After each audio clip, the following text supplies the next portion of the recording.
بسم الله الرحمن الرحیم. شروع کوم د ډیر زیات بهون کی او د ډیر زیات مهربان رب په نوم باندې. السلام علیکم ورحمت الله وبرکاته. امید در کوم چې تاسو ټول په ټیک ټاکه د صحت نه با مازی اهلی. الله پاکم خوشاله آباد ساته. نن چې کوم زمنګ ټاپک دی، نن چې کوم زمنګ وظیفه ده، د دې حواله سره چې کوم سړی د وظیفه کوي نو الله پاک به د انسان تقدیر د محترم بدل کی. یاد ساتئ چې د وظیفه تاسو په رمضان کې کولای شئ او په غیر رمضان کې د وظیفه کولای شئ. تقدیر د بدلیدو خبره پکې راشي، د تقدیر د بدلیدو فیصله پکې راشي. زمنګ باز يرونه خويند دا سوي چې تقدیر خو نه بدلیږي. یاد ساتئ چې تقدیر په دوه قسمه ده، یو ته معلق ویل کېږي، بل ته مبرم ویل کېږي. نو دغه رنګې په دې دوانو کې تقدیر یو پکې محترم او دا بدلیږي او بل پکې دا نه بدلیږي. نو یاد ساتئ چې په دنیا کې الله پاک انسان پیدا کړي، دا به کوم ځای کې پیدا کېږي او دغه رنګې د انسان بچیان پیدا کېږي، دا به کوم ځای کې وفات کېږي. دا ټول ارسه الله پاک دا محترم لیکلي دي. دغه تقدیر چې کوم دی دا بدلیږي نه، او بعضې تقدیر الله پاک داسې پرېښوي چې د انسان کو نیکیو کې د نیکۍ په وجه باندې هغه تقدیر الله پاک مخکې را بدل کړي.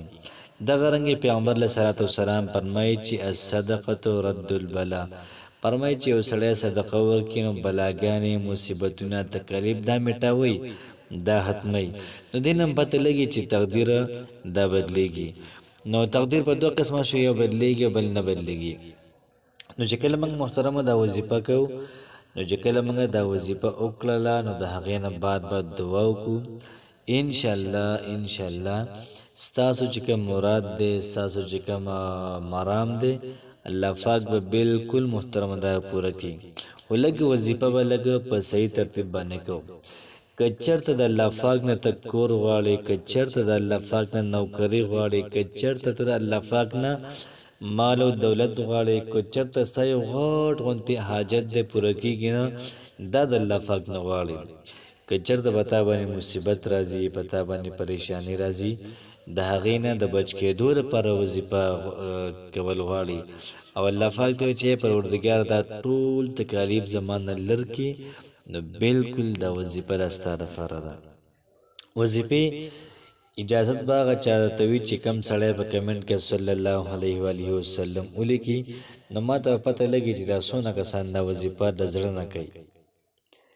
نو راځئ چې زه وظیفې طرف ته. وظیفه داسې ده چې کله ما ورته د ماسخوتنې لمونځ وکړو، نو د هغې نه بعد به 2 رکعته صلات توبه. کله چې موږ او تاسو د ماسخوتن د لمانځه نه بعد صلات توبه لمونځ 2 رکعته کوو، نو یاد ساتئ چې دغه لمونځ به په خشوع باندې، په حضور باندې، ښه د زړه نه، په سکون سره به دا لمونځ موږ 2 رکعته ادا کړو. بیا به د هغې نه بعد 11 پېرې درود شریف وایو او بیا به د هغې نه بعد 170 پېرې دا استغفار وایو. استغفر الله ربي من كل ذنب واتوب الیه.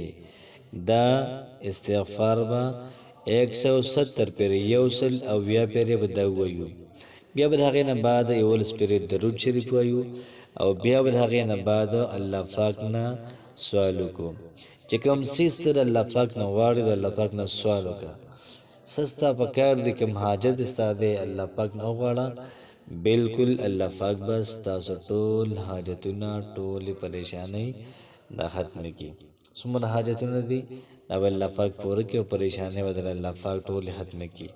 کوشش وکړه دا ویډیو مخکې هم سره شیر کړئ چې نور ورونو خویندو ته هم پیدا ورسېږي. الله پاک هم خوشحاله ساته. السلام علیکم ورحمت الله وبرکاته.